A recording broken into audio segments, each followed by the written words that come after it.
Oh, sorry. I was a bit preoccupied there. What? Oh, wondering what I was trying to do? Well, funny thing you ask, actually.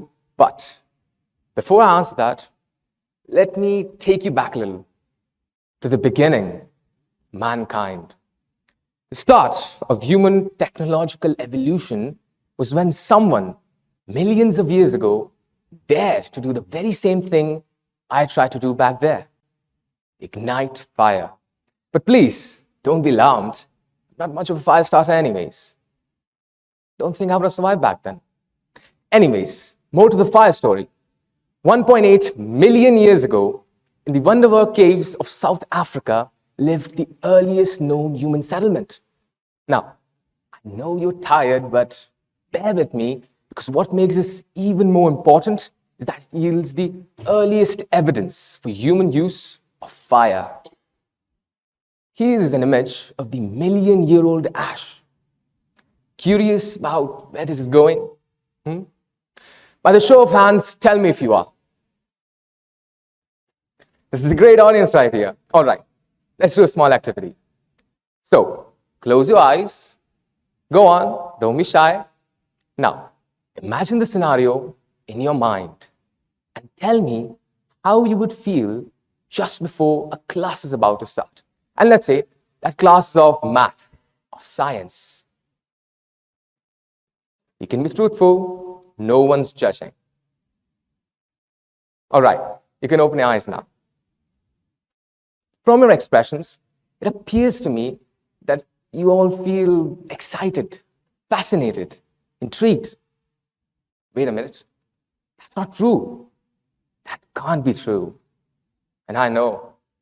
Look, I understand how learning is not always easy, but I also know that it doesn't always have to be the case. You see, the thing is, learning is an art. The thing about art is that it's an acquired skill, which fortunately can be developed. Think of it like hopscotch, hopping one step at a time. Now, the good thing is that we've been learning ever since we set foot in the world. From the time we discovered we had legs, to the time we discovered we had hands with little fingers we could move, to the time we realized what gravity is, before even knowing what it was. And when we asked questions non-stop, much to our parents' annoyance, like, why is the sky so blue? Or why does the moon keep following me? Etc. We did that because you were simply curious. And that curiosity, that's what is needed.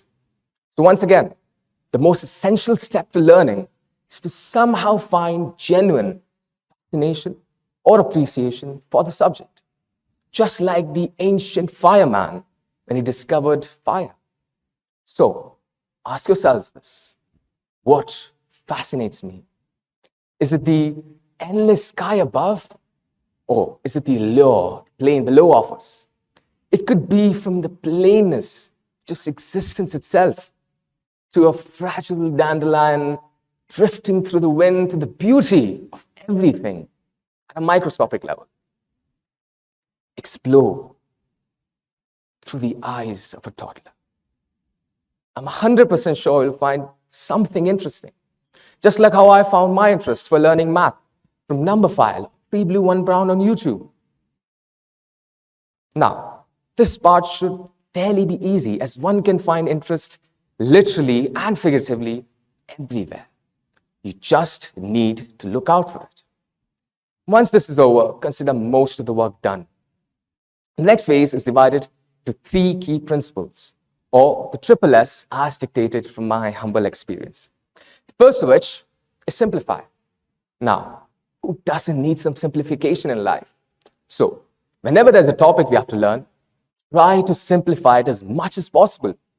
One way you can do this is by dividing and organizing complicated topics into smaller, easier subtopics. Next, we can work on the structure.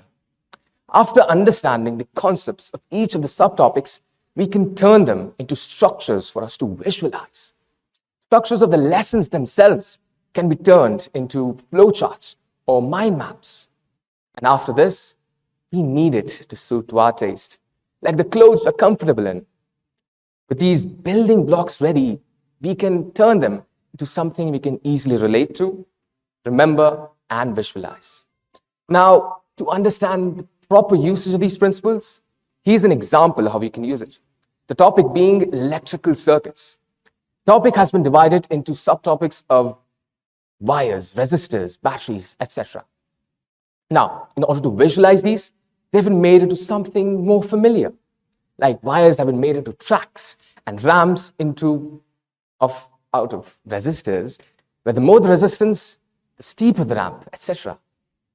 After this, we can build on the topic.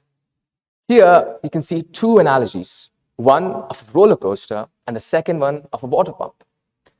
And when the topic gets more complex, you can add your very own elements, so long as they follow the rules.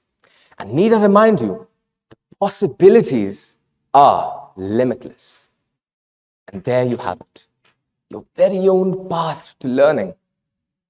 Alas, I hope you discovered something new, and I leave you with this. Mystery creates wonder, and wonder is the basis for man's desire to understand. Thank you.